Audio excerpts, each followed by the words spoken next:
আমাদের প্রথম জামাই ষষ্ঠী, তাই এটা ছিল খুবই স্পেশাল। আয়নার সামনে সেজে গুজে একটু কায়দা করছিলাম, এটা কিন্তু মাস্ট। তারপরে তুলে নিলাম দুজনে একসাথে কিছু ভিডিওস আর কিছু ফটোজ।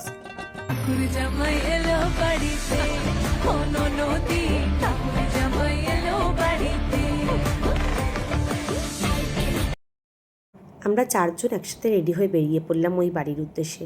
সাথে ছিল আমাদেরকে ছোট্ট ছানাটিও, ওকেও নিয়ে গেছিলাম আমরা আমাদের বাড়িতে। টোটো করে যাওয়ার সময় চারদিকে অবাক দৃশ্যে দেখছিল। তারপরে আশীর্বাদ দেওয়া, মা ওকে বিভিন্ন রিচুয়ালস যেগুলো আছে সেগুলো করলো। তারপরে আমাকেও করলো সেই সেম রিচুয়ালের সাথে আশীর্বাদ। তারপরে আমাদের শুরু হলো আসল পর্ব, যেটা হলো ভুরি ভোজ।